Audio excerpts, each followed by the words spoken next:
Hello students, welcome to Brothers Academy. Myself Amit Jindal, also known as PAJ sir, BTech IIT Roorkee. अभी तक इलेक्ट्रोस्टैट पे 3 lecture आप लोग देख चुके हैं, ठीक है। तो लास्ट 3 लेक्चर्स में जितना अभी तक आप लोगों ने देखा उसमें हम लोग क्या क्या बात कर चुके थे। तो उसमें था कि चार्जेस क्या है ना, चार्ज क्या होता है, चार्ज का प्रॉपर्टीज, कूलम्स लॉ है ना, कूलम्स लॉ कैसे एक चार्ज दूसरे चार्ज पे फोर्स लगा रहा है और उस फोर्स का एक्सप्रेशन, डाइलेक्ट्रिक कांस्टेंट है ना, मीडियम का इफेक्ट कि अगर मीडियम वैक्यूम के अलावा कोई मीडियम में अगर 2 चार्जेस को रखा जाता है तो उसका इफेक्ट क्या होता है, और 1-2 न्यूमेरिकल्स अभी तक हम लोग ये सब देख चुके हैं, ठीक है।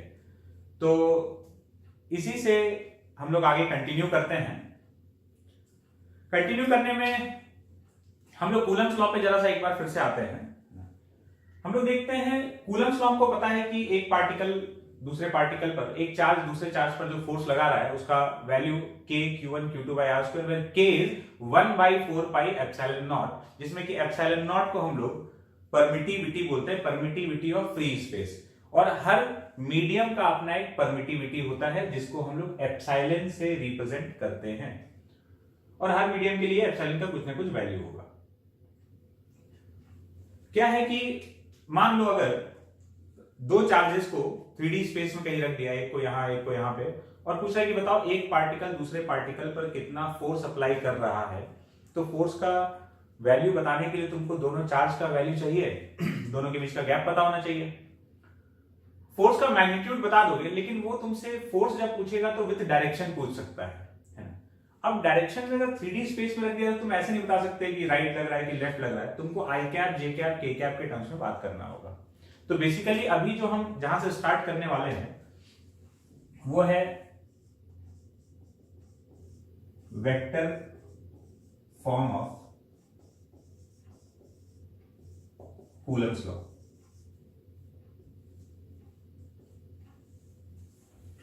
एक बात ध्यान रखना है, जैसे जैसे लेक्चर का प्रोसेस होते जाएगा, मतलब ये लेक्चर, इसके बाद नेक्स्ट लेक्चर आएगा, उसके बाद नेक्स्ट लेक्चर आएगा, तो जब भी तुम वीडियो देख रहे हो है ना, तो कोई मतलब टाइम पास के लिए नहीं, तुमको प्रॉपर कॉपी लेके बैठना होगा, एक नोट्स कॉपी, पेन, और नोट्स बनाते चलो प्रॉपर। कोई इलस्ट्रेशन आ रहा है तो वहां पे पॉज करके है ना खुद से बनाने का कोशिश करें, है ना, नहीं तो फिर वीडियो आगे देख के उसका सॉल्यूशन देख सकते हैं। और प्रॉपर जैसे कि जो क्लास में पढ़ने का तरीका रहता है ना, यहां पर आपको एक बेनिफिट ये है कि जहां पर आप पॉज करना चाहें कर सकते हैं, है ना, चीजों को वापस से सुन सकते हैं, और किसी क्वेश्चन को सॉल्व करने के लिए जितना टाइम चाहिए उतना ले सकते हैं। क्लास में एक लिमिटेशन हो जाता है कि भाई हम क्वेश्चन लिखे और उसके बाद आप हम कुछ देर का समय दिए और फिर हम सॉल्व करना चालू कर दिए। यहां पर वो समय आप बढ़ा भी सकते हैं, घटा भी सकते हैं। तो स्टार्ट करते हैं vector form of Coulomb's law. जैसे एक ही चार्ज है यहां पर Q1, ये कोई दूसरा charge Q2,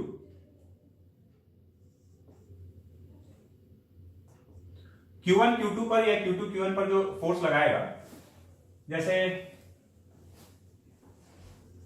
force on 2 due to 1, इसको अगर हम वेक्टर फॉर्म में लिखना चाहें तो पहले तो हम ये लिख दिए K Q1 Q2 by R square. R दोनों के बीच का गैप हो गया, ठीक है।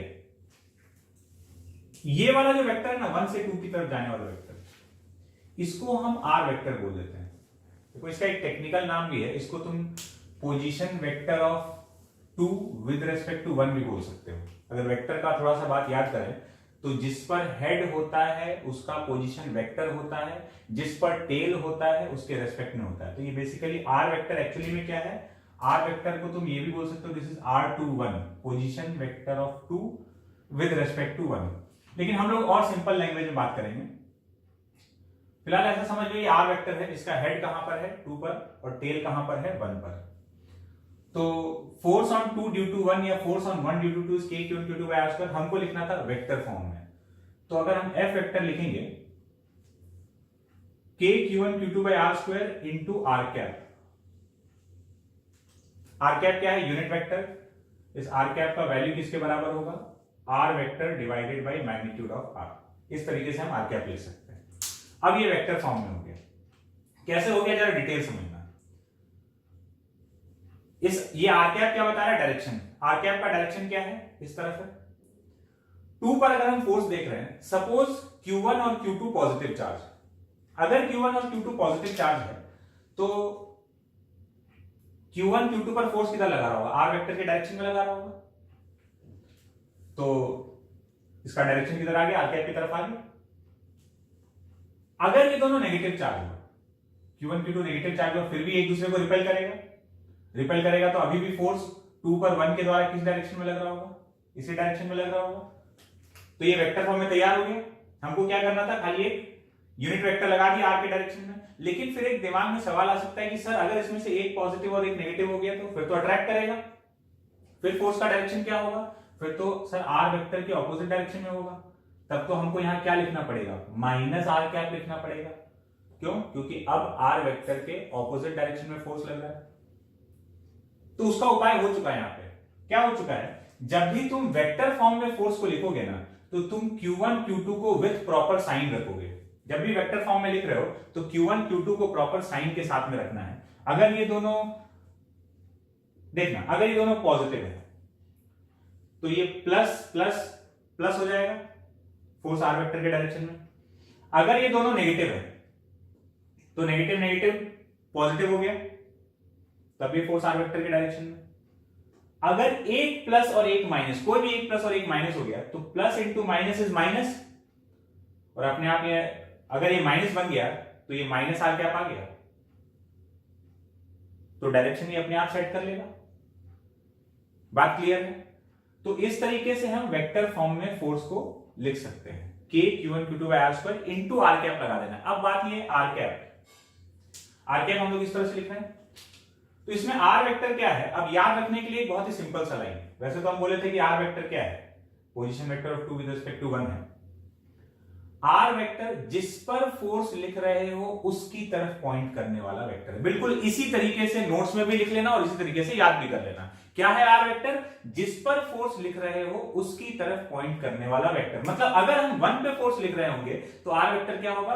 1 की तरफ पॉइंट करने वाला वेक्टर। टेक्निकली उसको बोलोगे तो क्या हो जाएगा? वो position vector of 1 with respect to 2 हो जाएगा। लेकिन बहुत ज्यादा हमको टेक्निकल यहां बात करने का जरूरत नहीं है।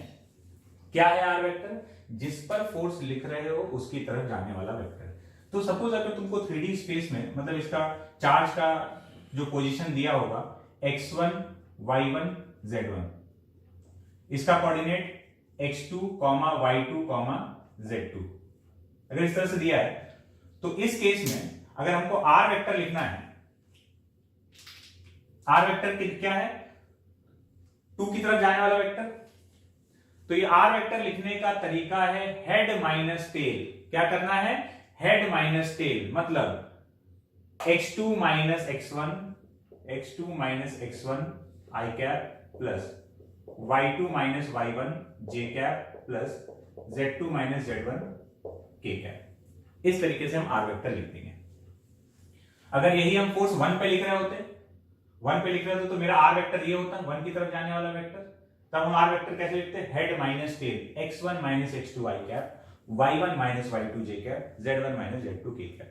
अब इस तरह से क्या है कि अब कहीं भी रख दे 3D स्पेस में पॉइंट चार्जेस को, फोर्स हम लोग प्रॉपर लिख देंगे, एकदम वेक्टर फॉर्म में आ जाएगा। आई कैप, जे कैप, के कैप के टर्म्स में कैसे भी पूछ ले हो। बात क्लियर है? एक क्वेश्चन करके देखते हैं। एग्जाम्पल, यहां पर एक पॉइंट चार्ज रखा हुआ 1 माइक्रोकूलम, 1, 2, 3 इसका कोऑर्डिनेट है। यहां पर है एक -3 मिलीकूलम। ये स्मॉल m क्या बता रहा है? मिलीकूलम। ये माइक्रोकूलम और ये क्या है यहां पर? मिलीकूलम। -3 मिलीकूलम, इसका कोऑर्डिनेट है सपोज 3, 2, 1। क्वेश्चन नोट कर लेंगे। Find electrostatic force on 1 microcoulomb charge. Find force on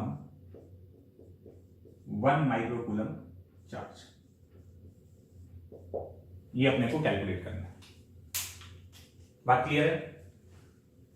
अब यहां पर वीडियो पॉज करके तुम सॉल्व कर सकते हो, सॉल्व करके देखते हैं इसको कैसे होगा।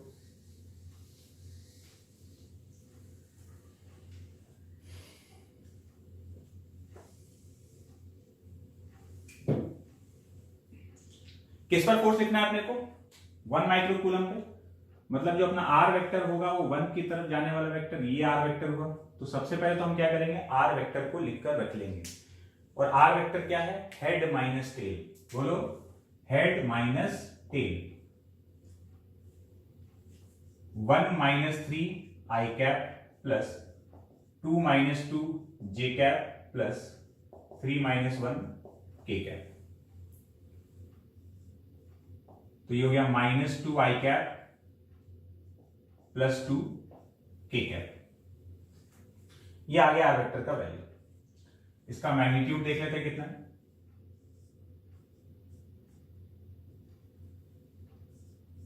√2 का स्क्वायर प्लस 2 का स्क्वायर √8 2√2। तो जो भी अपने को फोर्स लिखना है, फोर्स ऑन 1 माइक्रो कूलम लिखना था, K Q1 Q2 by R square into R cap. हाँ, K का वैल्यू कितना होता है? 9 into 10 to the power 9। Q1 है 1 माइक्रो कूलम, मतलब 10 to the power -6 coulomb. Q2 3 milli coulomb, -3 milli coulomb. तो साइन के साथ में रखना है, 3 into 10 to the power -3 upon R square. R square मतलब 2√2 का square into R cap. R cap का वैल्यू हम लोग बाद में रख देंगे। सो एफ वेक्टर इज, ये 10 टू दी पावर 9 है, दिख रहा है क्या? 10 टू दी पावर 9, ये 10 टू दी पावर -6 और 10 टू दी पावर -3। तो ये भी बन गया 10 टू दी पावर -9 और 10 टू दी पावर +9। ये हो गया कैंसिल। 9 इंटू 3 27, तो -27 अपॉन 2√2 का स्क्वायर इज 8। और उधर से आर कैप, ये आर कैप का वैल्यू रख देते हैं। R cap is R vector upon magnitude of R. तो आर वेक्टर है 2 I cap plus 2 K cap upon magnitude of R is 2√2। तो फोर्स का एक्सप्रेशन आ गया -27 by 16√2 -2 I cap plus 2 K cap. ये आ गया प्रॉपर वेक्टर फॉर्म में। अब magnitude पूछे, डायरेक्शन पूछे, जो पूछे सब अपने को पता है। Force on 1 due to 2। अगर हम फोर्स ऑन 2, मतलब अगर हम इस पे लिख रहे होते, फोर्स इस पे लिख रहे होते तो फर्क कहां पड़ता? खाली भाई ये इस पे जितना लगा रहा है, ये भी तो उस पे उतना ही लगा रहा है, फोर्स का डायरेक्शन चेंज हो जाता। डायरेक्शन चेंज हो जाता तो बस यही जो फोर्स है ये नेगेटिव साइन के साथ में आता, आर वेक्टर पलट जाता। तो इस तरीके से हम लोग वेक्टर फॉर्म में कूलम्स लॉ को यूज कर सकते हैं। हटाते हैं इसको।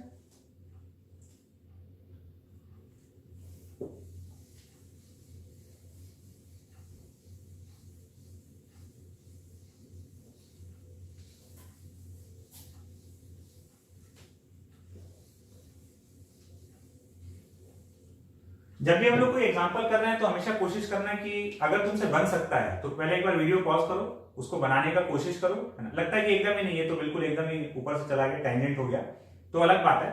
नहीं तो लगता है कि अगर हम बना सकते हैं तो एक अटेम्प्ट उसको जरूर दो और फिर देखो कि सॉल्यूशन क्या है ना। अंडरस्टैंडिंग थोड़ा सा बेहतर रहेगा। बात क्लियर है? आगे चलते हैं, कुछ और इलस्ट्रेशन देखते हैं।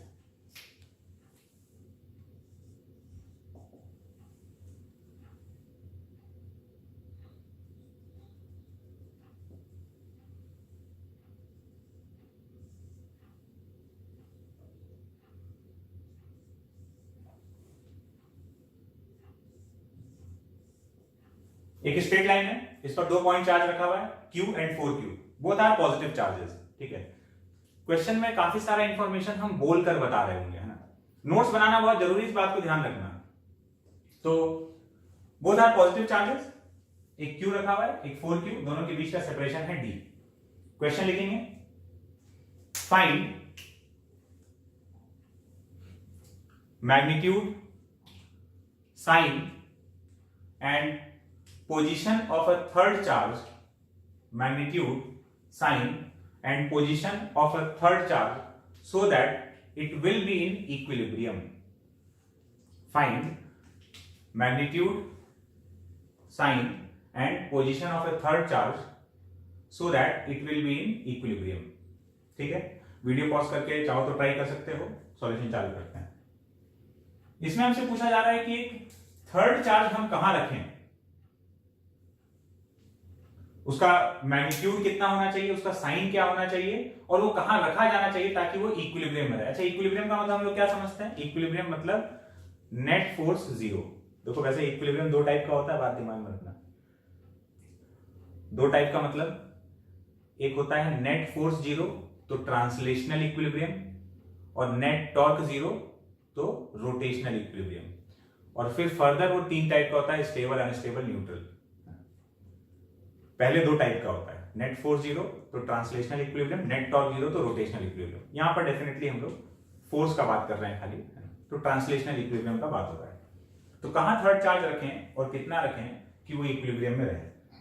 तो हम क्या कर रहे हैं, इस पूरे इलाके को तीन पार्ट में बांट देते हैं.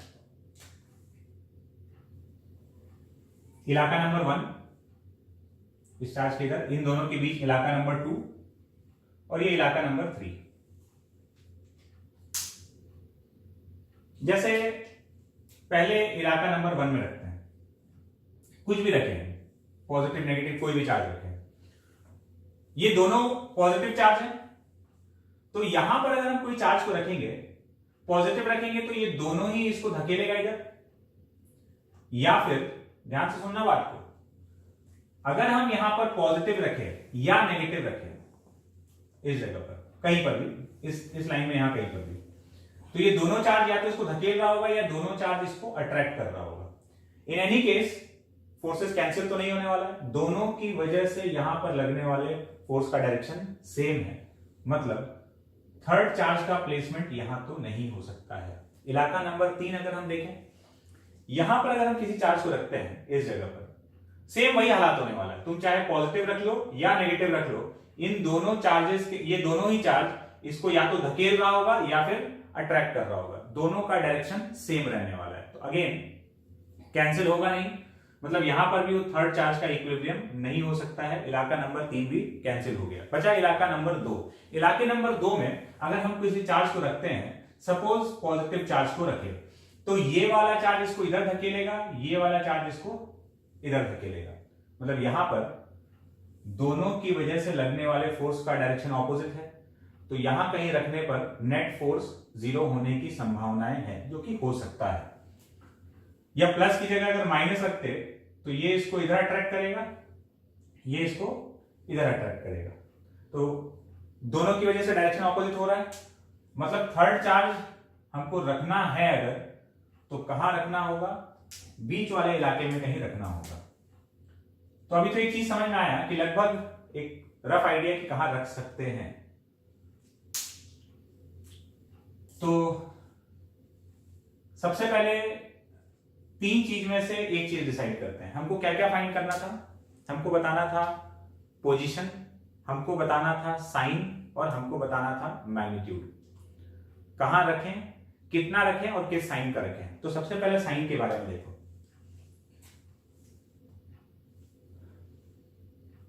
अगर हम यहां पर पॉजिटिव चार्ज रखते हैं, पॉजिटिव रखते हैं तो ये इधर फोर्स देगा और ये वाला इधर फोर्स देगा, कैंसिल हो सकता है. अगर हम नेगेटिव रखते तो ये वाला अपनी तरफ अट्रैक्ट करता, इधर फोर्स लगाता, ये अपनी तरफ अट्रैक्ट करता, इधर फोर्स लगाता, तब भी दोनों की वजह से ऑपोजिट डायरेक्शन में आ रहा है फोर्स. मतलब ऐसा लग रहा है कि साइन से बहुत ज्यादा मतलब नहीं है, चाहे पॉजिटिव हो नेगेटिव हो, फोर्स तो कैंसिल हो जाएगा. तो ठीक है, अब हम क्या कर रहे हैं, यहां से इस कैपिटल Q से x डिस्टेंस पर एक Q चार्ज रख दी, स्मॉल q चार्ज. अब इसका साइन जो भी हो, इन दोनों की वजह से लगने वाला नेट फोर्स अगर जीरो है तो फोर्स का डायरेक्शन तो ऑपोजिट हो गया, बस मैग्नीट्यूड सेम होगा. ये कितना फोर्स दे रहा होगा, बस हम लोग को दोनों के फोर्स का मैग्नीट्यूड सेम कर देना, F1 इक्वल्स टू F2। ये वाला इस पर कितना फोर्स लगा रहा है, K Q upon x square. ये दूसरा वाला कितना लगा रहा है, K 4Q into Q upon D minus x का स्क्वायर। अब खाली कैलकुलेशन है, ये K Q उड़ गया, K Q उड़ गया, d माइनस एक्स का स्क्वायर उठा के इधर ले आया, ये उधर चला गया, equal to 4x square. So d minus x equal to 2x, d equal to 3x, x equal to d by 3। Position मिल गया। तो हमको थर्ड चार्ज कहां रखना है, अगर उसको इक्विलिब्रियम में रखना है तो d बाई 3 डिस्टेंस पर, किससे, कैपिटल Q से, इस बीच वाले इलाके में। तो तीन चीज पूछा गया था, अब तीनों चीज के बारे में एक एक करके सोचते हैं। Position d by 3।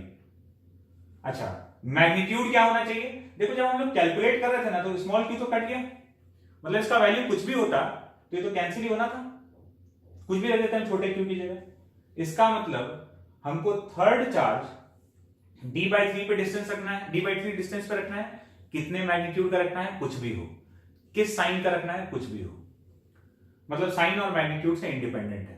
तो तुम यहां से d बाई 3 डिस्टेंस पर कोई सा भी चार्ज रख दोगे वो इक्विलिब्रियम में रहेगा। तो दिमाग में एक सवाल आता है कि ये मैग्नीट्यूड और साइन से क्यों फर्क नहीं पड़ रहा है ना, तो इसका जवाब आगे मिलेगा, है ना। ये सवाल अभी हम लोग दिमाग में रखेंगे, मेरे भी दिमाग में रहेगा, तुम्हारे भी दिमाग में रहेगा, और आगे चल के हम लोग इस सवाल का जवाब कनेक्ट करेंगे।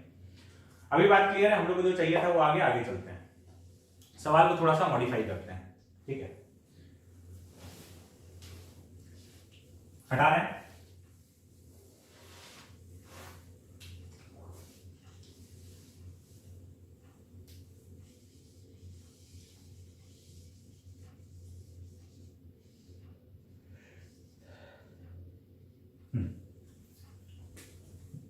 अब सवाल चेंज, फोटो यही है,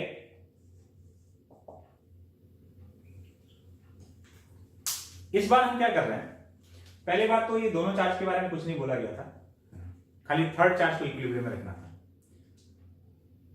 क्वेश्चन लिखते हैं, लिखो, फिर क्वेश्चन को समझेंगे क्या है। Find magnitude, sign and position of a third charge so that whole system is in equilibrium. Find magnitude, sign and position of a third charge so that whole system is in equilibrium. Question लिख लिए। कोई हमको बता सकता है कि इस question और पिछले वाले क्वेश्चन में फर्क क्या है? बिल्कुल सही बात है, क्या है फर्क? पिछले वाले क्वेश्चन में खाली जो थर्ड चार्ज रखा जा रहा था उसके इक्विलिब्रियम का बात हो रहा था, और यहां पर बात हो रहा है कि हम थर्ड चार्ज इस तरह से रखें कि तीनों का तीनों इक्विलिब्रियम पे रहे, तीनों पर नेट फोर्स 0। और सवाल वही पूछा गया, क्या? Position, magnitude and sign. चाहो तो पॉज करके सॉल्व कर सकते हो, हम लोग सॉल्व करते हैं इसको। देखो, सॉल्व करने के लिए फिर से हम इसको तीन इलाके में बांट लेते हैं, इलाका नंबर 1, इलाका नंबर 2, इलाका नंबर 3। ये दो जगह तो अपने पुराने एक्सपीरियंस से, पिछले क्वेश्चन के एक्सपीरियंस से ये बात तो क्लियर हो गई कि इलाका नंबर 1 और इलाका नंबर 3 में अगर हम चार्ज को रखते हैं तो वो थर्ड चार्ज ही इक्विलिब्रियम में नहीं रहेगा। तो हमको रखना कहां पर है? रखना तो ये बीच वाले में, नंबर 2 में रखना है, नंबर 2 में रखना है। और अगर हमको थर्ड चार्ज को इक्विलिब्रियम में रखना, अभी तो तीनों इक्विलिब्रियम में रहना चाहिए ना, तो पहले थर्ड का बात कर लेते हैं। अगर थर्ड चार्ज इक्विलिब्रियम में रहना है तो वो कितने डिस्टेंस पर होना चाहिए? d by 3। d बाई 3 पे होगा तब तो जाकर वो खुद इक्विलिब्रियम में रह पाएगा। तो एक चीज तो मिल गया, क्या? पोजीशन, कि d बाई 3 पर रखना है। d बाई 3 पर रखेंगे तो ये थर्ड चार्ज इक्विलिब्रियम में रहेगा, जिसको भी हम लोग रखने वाले हैं। लेकिन अब सवाल ये है कि कितना रखना है और किस साइन का रखना है। साइन डिसाइड करते हैं, ठीक है। इन दोनों का साइन कैसा है? अरे बुझा रहा है क्या कुछ भी? इन दोनों का साइन कैसा है? पॉजिटिव। मान लो हम यहां पर पॉजिटिव चार्ज रखते हैं, ठीक है। तो भाई ये इस पर तो नेट फोर्स 0 हो चुका है, d/3 पर रखे तो इस पर तो नेट फोर्स 0 है, इसके बारे में तो सोचना ही नहीं है। किसी भी इन दोनों में से किसी एक चार्ज को पकड़कर देखते हैं, सपोज इसको, कि भाई इस पर फोर्स 0 हो रहा है कि नहीं हो रहा है। एक बात बताओ, ये वाला जो 4q है, ये इस q पर किधर फोर्स लगाएगा? लेफ्ट, धकेलेगा इधर। और ये वाला प्लस q इस पर किधर फोर्स लगाएगा? वो भी लेफ्ट। मतलब ये दोनों तो इसको सेम डायरेक्शन में फोर्स दे रहा है, मामला गड़बड़ हो गया। इस पर तो नेट फोर्स 0 नहीं हो पाएगा, मतलब ये प्लस तो नहीं होना चाहिए। माइनस करके देखते हैं, माइनस करके मजा आ जाएगा। कैसे? ये 4q इस प्लस q पर किधर फोर्स लगा रहा है? लेफ्ट। बुझा रहा है कुछ भी? ये प्लस q इस q पर किधर फोर्स लगा रहा है? लेफ्ट। और ये माइनस इस पर किधर फोर्स लगा रहा है? राइट। अट्रैक्ट करेगा। ध्यान रहे इसका साइन कैसा है? प्लस, इसका साइन कैसा है? प्लस। तो ये वाला चार्ज इसको रिपेल किया और ये वाला चार्ज इसको अट्रैक्ट करेगा, तो इस पर नेट फोर्स 0 हो सकता है। चलो इसको पकड़ते हैं, इस पर भी नेट फोर्स 0 होना चाहिए था। ये वाला प्लस इस पर किधर फोर्स दे रहा है? इधर। और ये वाला माइनस इस पर किधर फोर्स दे रहा है? इधर। इस पर भी नेट फोर्स 0 हो सकता है क्योंकि दोनों फोर्स ऑपोजिट डायरेक्शन में आ रहा है। इसका मतलब जो थर्ड चार्ज हमको रखना है वो कौन से साइन का रखना है? It should be negative. ठीक है। अच्छा, दो चीज आ चुका है, तीन चीज हमको निकालना था। हमको निकालना था मैग्नीट्यूड, हमको निकालना था साइन, और हमको निकालना था पोजीशन। पोजीशन पता चल गया, साइन पता चल गया, मैग्नीट्यूड देखते हैं क्या होगा। मान लेते हैं कि हम यहां पर नेगेटिव साइन का चार्ज रख रहे हैं, तो पता चल गया। तो उस चार्ज का वैल्यू है -q। इस q का वैल्यू निकालना है। तो अब क्या है कि इस पर तो नेट फोर्स 0 है ही, इन दोनों में से किसी एक को पकड़ो और उस पर नेट फोर्स 0 कर देते हैं। तो इस q पर नेट फोर्स ऑन q निपटा देते हैं 0। ये जितना फोर्स लगा रहा है, इसका फोर्स का डायरेक्शन और इसका फोर्स का डायरेक्शन तो अपोजिट है, खाली हमको क्या करना है? मैग्नीट्यूड सेम करना है। तो हम इस पर इन दोनों के द्वारा लगाए जाने वाले फोर्स का मैग्नीट्यूड सेम करने वाले हैं। ये q इस पर कितना फोर्स लगा रहा है, खाली मैग्नीट्यूड का बात करना है। k अपॉन d/3 का स्क्वायर। और ये वाला 4q इस पे कितना फोर्स लगा रहा है? kq इंटू 4q अपॉन ये वाला गैप कितना हो गया? 2d/3 का स्क्वायर। फोर्स का डायरेक्शन तो ऑपोजिट है, खाली मैग्नीट्यूड सेम करना है। तो मैग्नीट्यूड सेम किए तो अब सबसे मजेदार काम उड़ाने वाला, kq साफ।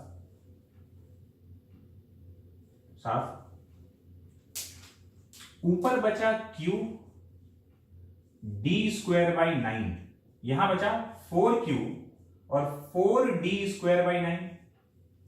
फिर से उड़ा दीजिए, क्या? d²/9 साफ हो गया।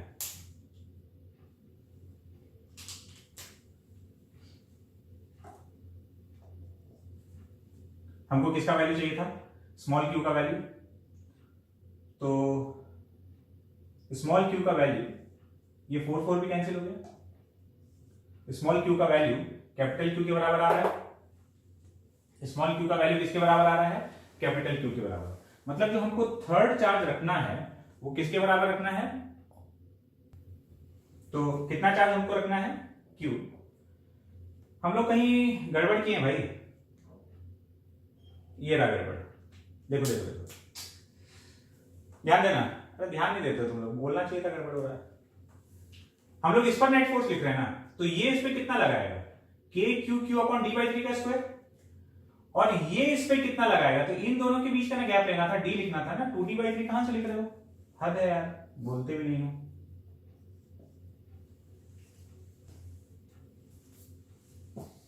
वही लगा कि मजा नहीं आ रहा, कुछ तो गड़बड़ है। अब ठीक है। तो हाँ, इधर बचा q upon d²/9 is equal to 4q upon d²। ना d² से d² उड़ गया, q का वैल्यू आ गया अपने पास 4Q/9 इतना। तो फाइनली अब अपना आंसर क्या होगा? हमको कितना चार्ज रखना है? हमको रखना है -4Q/9। ठीक है। -4q/9 रखना है, और कहां पर रखना है, d/3, कहां से, d/3 distance from capital Q in between capital Q and 4q। तो अगर हम थर्ड चार्ज को यहां रखेंगे और -4q/3 के बराबर रखेंगे, तो ये पूरा का पूरा सिस्टम अपने आप इक्विलिब्रियम, मतलब इंटरनल फोर्सेस की वजह से, अपने इलेक्ट्रोस्टैटिक फोर्सेस की वजह से इक्विलिब्रियम में रहेगा। तो पिछले क्वेश्चन और इस क्वेश्चन में एक फर्क था। फर्क क्या था, पिछली बार हम लोग बोले थे कि खाली थर्ड चार्ज इक्विलिब्रियम में रहना चाहिए, और इस बार पूरा सिस्टम। तो जब पूरा सिस्टम इक्विलिब्रियम में है तो वो इस बात से भी फर्क पड़ता है कि तुम चार्ज किस साइन का रखे हो और कितने मैग्नीट्यूड का रखे हो, जबकि इसके पिछले वाले क्वेश्चन में इस बात से कोई फर्क नहीं पड़ रहा था। ठीक है, बात क्लियर है ना। और आगे कोई भी क्वेश्चन करेंगे कैलकुलेशन पे ध्यान देते रहना। मेरा कैलकुलेशन थोड़ा सा खराब है एक्चुअली, मैं चेक करने के लिए कि तुम लोग ध्यान दे रहे हो कि दे रहे हो, बीच में से गड़बड़ मार देते हैं। तो अगले इलस्ट्रेशन की तरफ चलते हैं। ठीक है,